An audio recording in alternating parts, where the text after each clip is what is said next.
Bom dia, meus amados irmãos, na graça e na paz do Senhor, mais uma escola bíblica dominical, focado na carta aos Hebreus sobre a missão sacerdotal de Cristo e a nossa missão sacerdotal na terra, tem sido a nossa ênfase, o nosso foco nas nossas reflexões. E hoje, no capítulo 5, o verso 5, diz assim: assim também Cristo a si mesmo não se glorificou para se tornar sumo sacerdote, mas o glorificou aquele que lhe disse: tu és meu filho, eu hoje te gerei. Essa expressão, tu és meu filho, eu hoje te gerei, fala da filiação de Cristo com Deus Pai. Deus Pai e o Deus Filho, Deus Espírito Santo. Dentro da abordagem da Trindade, a pessoa de Cristo como Filho de Deus, que diz que ele foi gerado pelo Pai, ele, quando diz isto, diz assim: eu hoje te gerei. Qual é a impressão que isso dá? Dá a impressão que o Filho se apresenta nas Escrituras em escala menor. O Pai sendo maior, o Filho menor e o Espírito Santo o complemento, a força ativa disto. Mas essa lógica não serve de base para a expressão aqui: tu és meu filho, hoje te gerei. É importante que você entenda que o filho não é inferior ao pai em essência, em substância. A mesma relação entre pai e filho. Eu tenho um pai que eu tenho a mesma substância que ele. Essa é uma relação de igualdade. Agora, o filho se submete ao pai em missão de resgatar pessoas caídas, como nós somos. Então, ele, sendo Deus, se humilhou, assumiu a nossa forma humana e foi obediente até a morte de cruz. A missão de Jesus de resgatar pessoas para Deus, nós vamos já entender isso de uma maneira mais plena. Ele se fez igual a nós, ele se submeteu à vontade do Pai. A vontade do Pai é salvar a gente, é trazer de volta os seus filhos. E Jesus se submete, assumindo a nossa própria forma. Por isso que ele é o Filho de Deus. O Filho de Deus para conduzir muitos filhos a Deus. E se a gente entender isso, vai aliviar muito a nossa pressão das incertezas, da dúvida, de uma teologia baseada nos riscos, nas possibilidades, nos planos emergenciais de Deus, nos improvisos, essas coisas todas aí. Bom, mas nós queremos falar sobre Jesus, o Filho de Deus, e ao falar de Jesus como Filho de Deus, nós estamos nos referindo à geração eterna, eternamente gerado pelo Pai. E Deus, ele quer gerar em mim e em você uma condição de eternidade, filhos de Deus, através de Cristo Jesus, que tem a mesma essência que Cristo, que tem a mesma essência que o Pai, ou seja, ele transfere eternidade, ele fixa em nós a eternidade, logo somos uma geração eterna. Mas na nossa abordagem, olhando a missão sacerdotal de Cristo, quando ele se faz filho de Deus, o que isso quer dizer? O que isso significa? Significa que ele vai conduzir muitos filhos à glória. O trabalho de Jesus, essencialmente, para a gente ir direto ao ponto, ele fez todo esse trabalho de nascer da Virgem Maria, de se submeter à cruz, de ressuscitar, todo o seu ministério terreno, todo o seu ensinamento, todo o apontamento das Escrituras, que tudo se concretizou em Cristo. E qual é a finalidade última disto? Para que tudo isto? Todo esse ensaio, toda essa ação, o sobrenatural invadindo o natural, a finalidade única é conduzir muitos filhos à glória, de acordo com Hebreus 2:10, na parte última do versículo. O objetivo é conduzir muitos filhos à glória. É nisso que eu quero focar, na nossa reflexão, na nossa mensagem nessa manhã. Ele que é o condutor, como alguém que conduz um ônibus, um avião, um carro, ele pilota, ele que leva, ele tira de um lugar, ele conduz para levar no outro lugar. Expressão bíblica que diz que ele nos tirou do império das trevas e nos conduziu para o reino do Filho do seu amor. Ele mudou os estados em que nós nos encontrávamos, império das trevas. Era uma condição, era um estado, era um diagnóstico, era um veredito. Estávamos mortos nos delitos e pecados, sob a escravidão do diabo, sob a escravidão da lei, sob o juízo de Deus, de sentença, de inferno. Este era o habitat, esta era a condição, e esta é a condição humana sem o resgate de Cristo Jesus. E pela vontade do Pai, ele veio em carne, assumiu, ele entrou nesse gueto, nesse buraco, e ele nos conduz a um outro estado, a uma outra condição, a uma outra dimensão. E esse é o ministério sacerdotal, isso tem que ser dito. Essa é a verdade, não só para os nossos dias, mas é o evangelho que deve ser pregado para toda criatura, para que o fim venha. E todos precisam conhecer de que nós temos alguém que veio em carne, que é eterno, ele sendo o próprio Deus, se esvaziou, e o objetivo dele, tudo isso, é te tirar de uma condição e colocar noutra, tirar do império das trevas e colocar no reino do Filho do seu amor. E ele faz essa condução. Então, assim, o dia que você entregou a sua vida a Cristo, que abriu a consciência, que a palavra foi pregada e o Espírito te convenceu disso, começou um processo de condução. Quer dizer, você ainda está no trânsito, eu, você, todos nós. O trânsito é como assim, a Marginal Tietê às 6 da tarde, a hora do rush. É complicado porque tem vários percalços no caminho, tem o diabo, seus anjos, que acusa, que condena, que põe armadilha, que seduz, tem a carne que é fraca, que cede, que tem tendências volúveis a desviar para a direita, para a esquerda, não tem direção, não tem foco, tem uma série de situações. E quem está conduzindo é Cristo, é a ação da Trindade, o Espírito convencendo do pecado, da justiça, do juízo. As lutas que nós temos aqui nada mais são do que trânsito, do que transporte. O mundo se transformou para nós, que estamos sendo conduzidos das trevas para a luz, um trecho difícil, complicado, mas quem conduz não é a minha consciência, não são os meus méritos, os méritos de Jesus. Ele é o condutor. E isto é maravilhoso, esta é a notícia das notícias. Quando eu creio assim, o que isso traz para a minha alma? Qual é o remédio, qual é o antídoto? Que nada está acontecendo na vida fora do planejamento dele, porque tudo está dentro da ordem do dia. Quando você percebe um mundo em confusão, em caos, quando vem a dúvida, os receios, as fobias e tudo que rola dentro da gente, eu faço calar e sossegar a minha alma. Eu não brigo mais com isso, porque eu sei que a minha fé está focada no ato de Cristo, no ato da cruz, da ressurreição e no propósito dele, como condutor da minha vida. Ele está me transportando, tirando de uma situação para outra. Ora, eles saíram do Egito e foram para a Terra Prometida. Claro que eles levaram 40 anos, mas para que isto?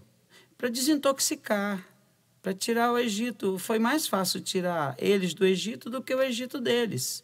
Isso já falamos várias vezes, em outras ocasiões. E durante aquele deserto, existia uma espécie de vômito de tudo aquilo que estava dentro do seu DNA, dentro da sua cultura.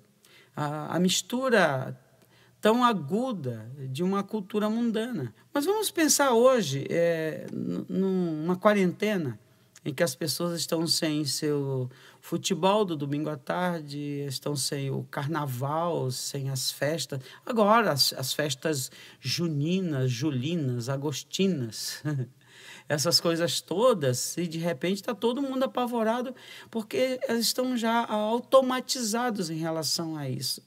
Fazer outras coisas fora da ordem, do calendário de atividade, de folclore, de festividades. O Egito basicamente é isto.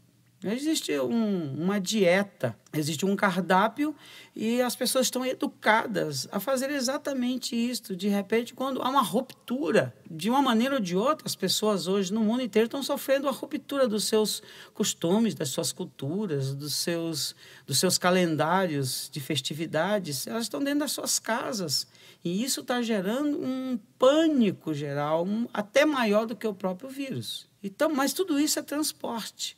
Pelo menos uma coisa é fato, estão vendo como é que acontece o transporte. É você romper com um meio, com um sistema e ir para um outro que você não conhece. Embora a Bíblia afirme categoricamente que é infinitamente maior a nova vida em Cristo, o novo céu e a nova terra, uma nova disposição, uma mente nova, um coração novo, embora todas essas informações, mas você desarraigar, romper com o sistema antigo, isso causa dor, isso causa angústia, medo, insegurança, medo do desconhecido, que virá pela frente. Só que ele está dizendo, não se assuste, não tema, eu sou contigo, eu sei o que eu estou fazendo, estou conduzindo a sua vida para o melhor, para o maior, para o eterno, para dimensões muito maiores. E o objetivo de Jesus é este, ele está fazendo isso na face da terra com o seu povo, com a sua gente. Agora, quem são essa gente, esse povo, onde estão localizados? O povo de Deus, em Cristo Jesus, tem um caráter de invisibilidade. Você não localiza pelas crenças, você não localiza o povo de Deus pelos templos, pelo sistema religioso, sistema político, as culturas, costumes. A igreja é invisível, a igreja é gente que crê em Cristo e tem a vida transformada pelo poder dele, e gente que está sendo conduzido, está sendo levado. Agora, uma coisa é fato, o condutor sabe quem é dele. Eu, você, nós não temos a dimensão de quem é e quem não é dele. E isso não é nem minha competência de fazer essa seleção. Glória a Deus por isso. Mas ele sabe, ele está conduzindo o seu povo para a glória. Ele está fazendo isso através da sua intercessão e através do seu ato na cruz que ele já fez. Nós já vimos isto, ok? Então, a questão é a seguinte, como é que ele conduz? Qual é o modus operandi da condução de Cristo, de muitos filhos à glória? O Filho de Deus que se identifica conosco para nos fazer filhos de Deus. É isso mesmo, o Filho de Deus identificado com homens, mulheres, com a raça humana, para transformar essa gente em filhos de Deus. A todos quantos receberam, deu-lhes o poder de serem feitos filhos de Deus. Já vimos que o Filho de Deus é eternamente gerado e ele transfere essa eternidade para o coração no que diz respeito não só à longevidade, à linearidade, mas à qualidade da eternidade, de santidade, de brilho, de perfeição, etc. Como ele conduz? Ele conduz na execução do plano eterno de Deus. Eu quero que você entenda isto. O Filho gerado do Pai, que está conosco, ele nos conduz, deixa eu ser bem enfático nisso, na execução do plano eterno de Deus. Você sabia que a minha salvação, a tua salvação, não foi obra do acaso, do improviso, não foi uma obra pontual que aconteceu, que alguém chegou, pregou o evangelho, você creu e foi salvo, como sendo um ato distinto de um projeto eterno, como sendo uma coincidência, um acaso. A nossa salvação não é a obra do acaso, não é a obra de uma coincidência, não é a obra de um esforço de uma igreja congregacional que chegou até a tua casa e pregou o evangelho para você. A gente tem sempre uma história assim, de que a gente era pecador, viu a palavra de Deus, se converteu e agora é salvo pelos méritos, não só seu, mas os méritos de quem pregou para você. Não, isto é apenas um meio, é uma estratégia. Poderia acontecer de 1001 maneira a tua conversão. O que está em jogo aqui é a execução de um plano eterno. A nossa salvação, ela foi elaborada pela Trindade, sabe quando? Antes da fundação do mundo. Só isso. Então, a condução é a execução de um plano eterno, de um plano que nasceu na eternidade. Agora, como a nossa mente é finita, quando a gente diz nasceu na eternidade, desde a eternidade, sempre na eternidade. A eternidade, ela não tem começo e nem fim. E ele colocou essa eternidade no coração. Por isso que o plano é eterno. Por isso que na ação de Deus não existe planos específicos. E nós andamos na contramão desses chavões que a gente ouve por aí, nos guetos evangélicos, diz assim, Deus tem um plano para a sua vida, Deus tem um projeto específico. Qual é o plano de Deus para a sua vida? Não existe plano de Deus para a sua vida. Existe um plano de salvação para aqueles que creem. Deus só tem um plano. E o plano é conduzir a glória, é tirar do império das trevas e te levar para o reino do Filho do seu amor. É isto que é importante saber. É isso que está... Esse é o ponto central da ação do sumo sacerdote, que é Cristo, que se fez carne, que se identificou conosco na filiação com Deus. Tá bom, queridos? E a execução desse plano eterno consiste em quê? Na morte e na ressurreição dele. É isso que eu quero trazer aqui para você. Muito bem, ele veio executar um plano eterno aqui na Terra.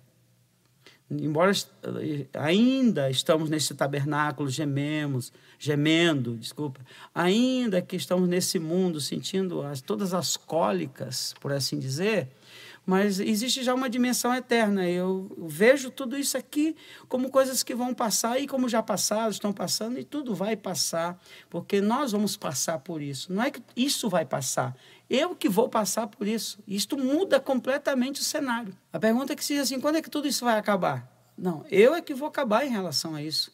Se isso vai acabar ou não, eu estou pouco me importando. Porque isso é um trânsito, isso é um cenário. Eu estou indo, eu estou sendo conduzido. Não é o cenário que está andando, sou eu que estou andando em relação ao cenário. É uma viagem que você olha pela janela de um ônibus, você vê árvores, campos, montanhas, riachos, você vê fazendas, plantações, você vê... Essas coisas estão no mesmo lugar, elas não passam, elas estão ali. Você é que passa, meu caro. E somos nós que estamos passando por tudo isso. Agora, em que estado você está passando por tudo isto? De nascer, de viver e de morrer. Por quê? Porque estou sendo conduzido. Nós estamos sendo levados por alguém que veio executar um plano eterno. E é isso que me dá certeza de viver para Deus e me estabelece, me traz para minha alma o quê? Certeza. Medidas tranquilizadoras diante de um mundo que desaba. A execução desse plano eterno se deu o quê? Aquilo que nós já antecipamos. Morte e ressurreição. Está incluído no plano. Para ele conduzir, a primeira coisa que ele fez foi ter executado a nossa sentença. A primeira providência na execução do plano para nos conduzir à glória. Ele teve que resolver o problema judicial do pecado. Pecadores não entram no céu. O ímpio não vai morar na morada eterna, onde não haverá choro, nem pranto, nem dor. Ele não vai conduzir filhos em estado de condenação. Estado de condenação. Para isso ele teve que fazer o quê? Ele teve que pagar essa sentença, ele teve que pagar a dívida. Por isso que ele foi à cruz. Por isso que ele foi executado. E ali ele executou a nossa sentença. E nós nos vimos livres. E isto ele já fez, mas isso faz parte de um plano eterno. Por isso a cruz não é um episódio também isolado, culpa dos homens e tudo, ele veio para isso. E ele tinha toda essa consciência. Por quê? Porque a espiritualidade, ela é inteligente. A espiritualidade em Cristo, quem é salvo em Cristo, quem entende essas dimensões, tem uma inteligência, tem uma ordem natural das coisas, da execução de um plano. E uma vez que ele executa que ele realiza essa primeira tarefa dura, ele consumou a obra, ele pagou. Quer dizer, agora ele nos habilita a andar rumo para a glória, porque já não há mais condenação para quem está em Cristo Jesus. Parece que nós estamos repetindo isso sempre, mas na verdade não é uma repetição, isso é um fato. E nós não podemos fugir disso. Nós somos salvos pela cruz, somos salvos judicialmente. Não há mais condenação, não existe mais sentença. Os autos, os processos foram todos devidamente arquivados. E ele nos deu com isso um alvará de soltura. Nós estamos livres do diabo, do pecado, do cativeiro, do Egito. Nós somos de Cristo. Por quê? Porque ele executou. É porque ele pagou o preço. E agora, a partir do momento que ele faz isso, ele nos ressuscita para uma nova vida. Por isso que morte e ressurreição é a essência da pregação do Evangelho. Qualquer outro tema que exclui morte e ressurreição é um outro evangelho fascinante, bonito, com recheios bíblicos, mas não tem a essência. Está fora da ordem do ministério sacerdotal de Cristo, de conduzir muitos filhos à glória. Ressurreição para uma nova vida. Ressurreição em aspectos espirituais, que isso já acontece. É um acordar para um novo viver. É um olhar diferenciado. Ressuscitei em Cristo. A nossa vida está oculta em Deus. Nada mais nos separa do amor dele. Então, o que acontece? A partir do momento da minha consciência que eu sou de Cristo, que ele está me conduzindo à glória, a ressurreição já me alcança. Não é apenas um ato apocalíptico do após-morte, ou qualquer coisa assim. Embora isso vai acontecer da maneira mais plena. Mas a ressurreição ela acontece em etapas. A ressurreição do meu espírito, da minha alma, um acordar para uma espiritualidade. Eu estava morto nos meus delitos e pecados. Os meus delitos e pecados foram resolvidos na cruz. E eu também me acordei, o espírito foi despertado para um viver novo, um viver pela fé. Até aquele dia em que tudo será concretizado dentro do plano. O plano já teve um começo, ele está tendo um meio e terá um fim. E a ressurreição agora é um olhar para o futuro, para uma nova vida.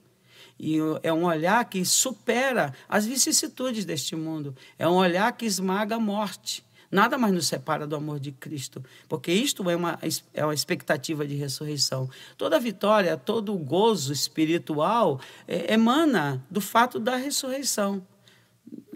Portanto, as bênçãos de Deus não são aleatórias, elas estão dentro de um propósito.